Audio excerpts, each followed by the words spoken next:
my dear subscriber and viewers, welcome back to my channel. இன்னைக்கு நம்ம இந்த வீடியோல என்ன பார்க்க போறோம்னா sequencing of the external cause.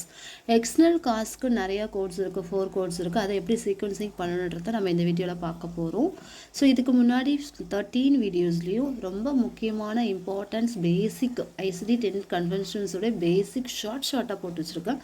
So அதெல்லாம் உங்களுக்கு ஈஸி அக்சஸ் ஈஸியா வந்து யூஸ் பண்றதுக்காக தான் ஷார்ட்டா போட்டுருக்கேன். 1 hour 2 hours half an hour அப்படின்றப்போ போரிங்கா இருக்கும். ஸோ இதை நம்ம ஜஸ்ட் குக்கிங் பண்ணும்போதோ இல்லை ஒர்க் பண்ணும்போதோ ட்ராவல் பண்ணும்போதோ நம்ம ஈஸியாக ஹெட்செட்டில் போட்டுட்டு ஜஸ்ட் அந்த பாயிண்ட் மட்டும் நம்ம வந்து தெரிஞ்சுக்கிட்டா போதும். இதுக்கு நோட்டு வேணும் புக்கு வேணும்னு அவசியம் கிடையாது. ஸோ அதுக்கப்புறம் என்னுடைய இன்ஸ்டியூட்டில் இந்தந்த கோர்சஸ்லாம் அவைலபிளாக இருக்குது. 1 day கோர்ஸ் இருக்குது, 3 hours கோர்ஸ் இருக்குது, சிபிசியோடைய இம்பார்ட்டன்ட் மெட்டீரியல்ஸ் இருக்குது. அந்த மெட்டீரியல்ஸ் எல்லாமே 90% கொஷின்ஸ் வந்து அதுலேருந்து வந்துடும். ஸோ ரொம்ப ஈஸியாக பாஸ் பண்ணிடலாம். ஸோ இதில் ஏதாவது உங்களுக்கு தேவைன்னாக்கா ப்ளீஸ் இந்த மெயில் ஐடிக்கு என்ன ரீச் பண்ணலாம்.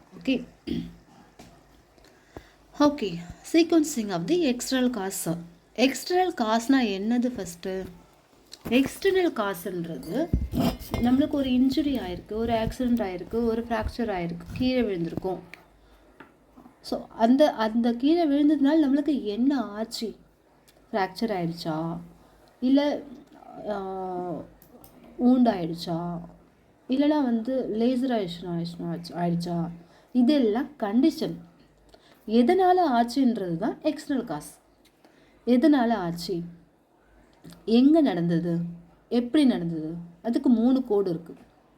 ஸோ எங்கே நடந்தது, எப்படி நடந்தது,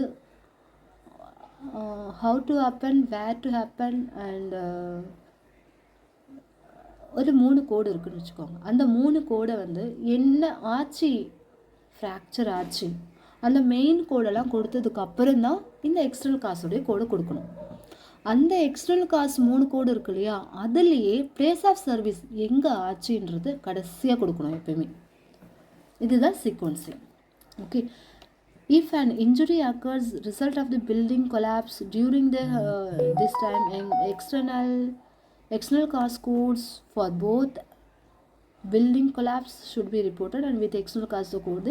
ஸோ நம்ம என்ன பிரச்சனை, என்ன கண்டிஷன், எதனால் நடந்தது, எப்படி நடந்தது, எங்கே நடந்தது, இந்த 3த்தையுமே வந்து நம்ம கடைசியாக கொடுக்கணும். என்ன மெயின் கண்டிஷனோ அந்த மெயின் கண்டிஷனை கொடுத்துட்டு அப்புறம் என்ன ஆச்சு, எப்படி ஆச்சு, எங்கே ஆச்சு, எப்படி நடந்ததுன்ற அந்த 3 கோடையும் கடைசியாக கொடுக்கணும். அந்த எக்ஸ்டர்னல் காசில் 3 கோடு இருக்குது. அந்த 3 கோடில் பிளேஸ் ஆஃப் சர்வீஸை கடைசியாக கொடுக்கணும். Okay. So this is the sequencing. ரொம்ப ஈஸியாக இருக்கா? ரொம்ப ஈஸியாக தான் இருக்கும். ஆனால் கோடு எடுக்கும்போது தான் கொஞ்சம் கஷ்டமாக இருக்கும். ஏன்னா மேக்ஸிமம் இத்தனை வருஷம் எக்ஸ்பீரியன்ஸ் எனக்கே எக்ஸ்டர்னல் காசு வந்து கரெக்டாக எடுக்க மாட்டேன். பிளேஸ் ஆஃப் சர்வீஸ் நம்மளுக்கு ஈஸியாக லீட் ஆகிடும். ஆனால் எக்ஸ்டர்னல் காசு வந்து கொஞ்சம் டைம் ஆகும். ஸோ ஏன்னா நம்மளுக்கு நாலேஜ் இருக்கும் ஆனால் எக்ஸ்பீரியன்ஸ் இருக்காது. ஸோ அதே மாதிரி தான் எனக்கு சர்ஜரி எக்ஸ்பீரியன்ஸுன்றதுனால நாங்கள் எக்ஸ்டர்னல் காசுலாம் கோட் பண்ண மாட்டோம். ஜஸ்ட் மெயின் கண்டிஷன் என்னவோ அதுதான் கோட் பண்ணுவோம். ஆனால் எப்படி லீட் பண்ணணும்னு தெரியும். நம்மளுக்கு ஒரு சாஃப்ட்வேர் இருக்குது, 3M சாஃப்ட்வேர் இருக்குது, கோடிஃபைன் சாஃப்ட்வேர் இருக்குது, அதில் கோடு எடுக்கலாம். But 3M is very best software. அதில் ஈஸியாக டைப் பண்ணாலே போதும், அடுத்தடுத்து வந்துகிட்டே இருக்கும். ஸோ அது ரொம்ப ஈஸியாக இருக்கும். ஸோ அந்த மாதிரி எக்ஸ்டர்னல் காஸ் கோடு கேட்குறதுக்கு ஈஸியாக இருக்கும். கோடு எடுக்கும்போது தான் கொஞ்சம் கஷ்டமாக இருக்கும். அது கோடு எடுக்க பழக நம்ம ஒரு கம்பெனியில் ஜாயின் பண்ணதுக்கப்புறம் கோடு எடுக்க நம்மளுக்கு ஈஸியாக லீட் ஆகிடும். So don't worry about that. ஆனால் எப்படி என்னென்ன கோட்ஸ் இருக்குது, என்ன சீக்வன்சிங் பார்த்துக்கோங்க. இதுக்குன்னு தனி சாப்டர் இருக்குது. ஸோ அந்த லாஸ்ட்டு சாப்டர் எக்ஸ்டர்னல் காசுடைய கோடு வந்து லாஸ்ட்டு சாப்டர். அந்த சாப்டரில் நான் ரொம்ப டீட்டெயிலாக எடுப்பேன். ஸோ அப்போ வந்து நம்ம எக்ஸாம்பிள்ஸோடு எப்படி லீட் பண்ணுன்றதெல்லாம் பார்க்கலாம். ஓகே. ஜஸ்ட் இது ஒரு பேசிக்கு கன்வென்ஷன்ஸில் இதுவும் ஒரு இன்க்ளூடடு. அதனால் இந்த பாயிண்ட் இதில் நான் சேர்த்துருக்கேன்.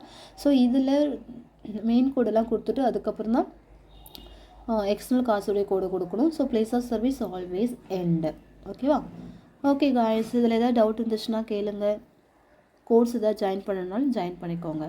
தேங்க்யூ ஃபார் வாட்சிங் my video. Thank you so much. Bye bye.